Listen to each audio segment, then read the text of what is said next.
What up, guys? Sick Reject here, and we're gonna do a fluffy deck profile now.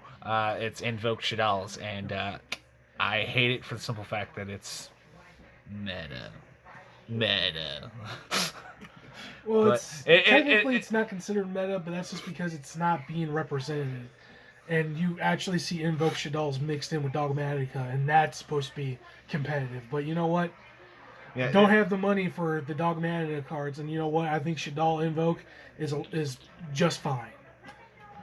pretty dope. So, um, I started doing this deck profile in sections.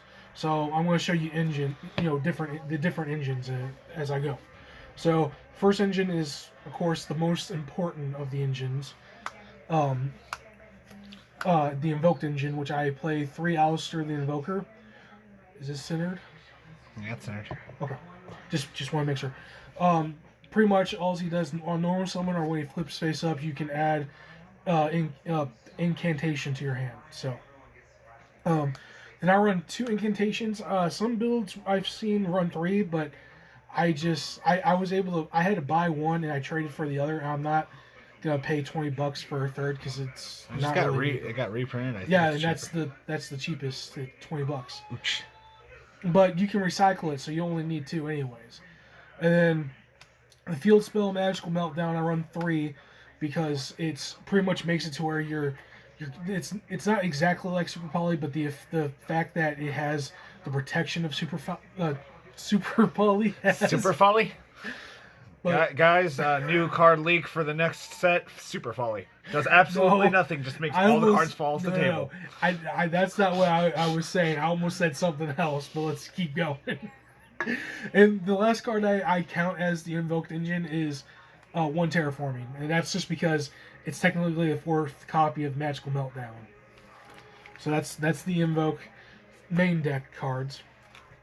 Now the biggest engine and the second most important engine is the Shaddolls, obviously. Well, I would hope it's the second most important, considering it's only 2 engines. Well, yeah. So, Rishadol Windy, you play her because I never really use her flip effect, but pretty much with her flip effect, it's pretty much lets you supposed to summon a Shaddoll monster from your deck and face up or face down defense position, except for herself. And then if it's sent to the graveyard by a card effect, you can special summon 1 Shaddoll from your deck and face down defense position, except for herself. So pretty much both her effects do pretty much the same exact thing. You're gonna want to have the cards face down defense position anyway, so you can get the flip effects. So, and then Squamata, which is technically the archetypical Foolish Burial. A lot of times, if I can't dump, so if something happens and I need to dump more than 1 Shaddoll monster that have more than 1 attribute in the grave, I will use him, I'll dump him for a fusion, and then I'll get another card to go into the grave, so I have the material that I need for invocation. Then I run 2 it's beasts. That's the only draw power in the deck, and you flip effect, you draw 2, discard 1, and then when he just gets into the graveyard, you draw 1. So it's whatever. It's a +1 or a +2. So, or no, it's always a +1. My bad. Then I run 2 aerial. I run 2 because first one you set up your graveyard, or you set up your banish by banishing 1 of your fusion Shaddolls, and then banish 2 cards of your opponent in their graveyard. That's going to be problematic. And then you use the second one to get back the fusion monster. That's not a quick effect, is it? It's a flip effect. As soon as it flips, it automatically does it. Okay, so it's not a quick effect. Yeah. Then I got Hedgehog in here as a 2 of, because its flip effect lets me add a Shaddoll spell or trap. Yeah, spell or trap from my deck to my hand. And if it's sent to the graveyard by a card effect, I get to add any other Shaddoll monster besides himself. 1 dragon, because he can help get rid of problematic monsters. That's the only reason why I run him. Then this one people don't really run, but I run it because it's a light attribute and its effect is pretty handy. Quad Shaddoll Chaos or Chaos. I'm not exactly sure how it's pronounced. So if somebody in the comments could type down the way it's supposed to be pronounced, let me know. But its effect pretty much when it goes to the grave, you target, or not target, you choose one of your shadolls that's in the grave besides itself, and all of your monsters, and I think it might just be shadolls, but it could, I'm not 100% sure, but pretty much all your shaddoll monsters gain 100 attack for that monster, for each level that monster has. So that's it for the shaddoll monsters that I run in the main deck. Then the fusion spells, the best fusion spell in the deck, in my opinion. I think it's better than Invocation because it lets you send from deck, and that activates a lot of your shaddoll's effects. You just have to, your opponent just has to have a monster that's supposed to summon. Then this one is El Shaddoll Fusion is almost as good because it's a quick effect, and you can actually set it on your turn and then wait until your opponent goes to special summon a monster, then activate it, make Winda, and then your opponent can't special summon anymore that turn. And then for the last Shaddoll cards, I don't have Schism. I'm going to end up getting it at some point. So I just run 2 of their reincarnation. And that's just because it's right now for traps. I run the second one for Mikaba's effect, just in case if I need to discard a trap to stop a trap card effect. Alright. So that's the Shaddoll core. Now hand traps, it's very little. It's 3 Ash Blossoms, 3 Effect Veilers, 2 of the best hand traps I think in the game right now.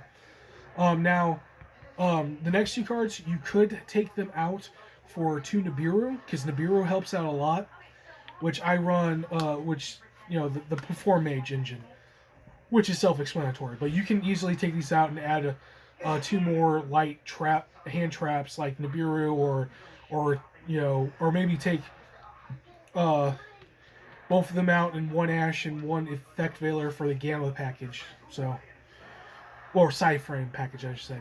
And then for my one-ofs, Called by the Grave, most people don't run it, but it's still good. It comes in clutch for going up against hand traps. Monster Reborn, generic extender. Flow Burial, another way to extend with putting stuff into the graveyard. So that's the main deck. I run a 42 card main deck. It's always worked for me, so that's why I keep it that way. Now for the extra deck, the Shaddoll Fusion monsters I use is 2 El Shaddoll Constructs. You could argue for a third, but 2 is a good bet because you can always you can use this to recycle it back out of your graveyard, or use your 2 aerials to banish it, 1 copy, and then use the other one to bring the other one back, or bring the one and banish back. 1 app clone, it's just there because it's not the best, but it does pretty much Effect Veiler on lakes, and it's permanent until the monster leaves. And then the 2 windows. The monster, not her. Not her. The monster, that gets negated. Yeah. So, and then 2 windows. Sometimes you need the second one. So that's the Shaddoll Fusion monsters. I know it's a little bit of a small package, but it works for me. Then for the Invoked monsters, 2 Makaba, because they're a soft once return, so you can actually get 2 of these out and have 2 negates. It's very, very handy. And then Purgatrio. Purgatrio is a really good OTK maker, and pretty much he gains 200 attack for every monster or not just monster, every card your opponent controls, and he can attack every monster. And if it's in defense position, he deals piercing battle damage. Which the next card I'm going to bring up is Raging. If there's a problematic monster with too much attack points but really low defense, use his effect, flip it face down defense position, and then go after it with this baby. And then another card that helps OTKs is I don't know how to pronounce his name, but pretty much you banish a fusion monster from your graveyard and he gains its attack. So that's good. Now I'm gonna show a budget theme for you guys, but for the links, I would recommend for Link 4s, Borsor Dragon for more OTK potential, and Appaloosa for more negates. But if you can't afford. I know Appaloosa is like only about $10, $8, I between think 8 both and 10. of them are super cheap. Yeah, this one's like $16 or something, or 12 to $16, and this is like $8 to $10. But if you are on more of a, like, I know this deck isn't that budget, but if you know, use most of your money on the main deck, there's two alternatives you can put in place of these guys. So, and the two alternatives is Borlo Dragon, because he's been reprinted so many times, he's like pennies on the dollar, and then Gravity Controller. He's cheap. He's not even that much. He's like 50 cents. But to continue with the actual build that I go with, I run both of them. Then Secure Gardener, Salmon Great Almirage, and then the best extra deck and extender, in my opinion, Cross Sheet. And that's pretty much the deck profile. Now, I guess just like, comment, and subscribe, and tell us what you think about this deck and how. And if you have any constructive criticism, I'm always open to hear that. So, It's no kidding. All right, guys, have a good one.